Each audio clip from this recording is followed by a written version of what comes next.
Sveiki.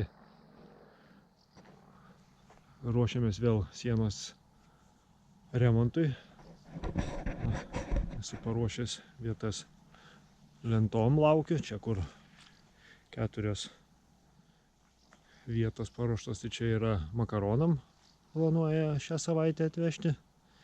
O čia yra dažytom lentom. Čia man po 3 metrus lentos bus. Tai vat susidėsiu, pažiūrėsime, jeigu čia padės. Čia palikau vietą pastoliams ir praėjimui, kad būtų. Dabar šiandien va dar noriu pasidaryti, kol atsivešiu pastolius, noriu šitą paskutinę plokštę nuimti. Čia va sujungimas va yra, tai iki čia ją kažkur tai labai sunkiai čia tie linys tokie suvaryti. Bet kažkaip taip pat nuimsiu. O tada jau statysim pastolius. Penktadienį planuoju pastolius atvežti. Ir tada dabaiginėsiu viršų visą.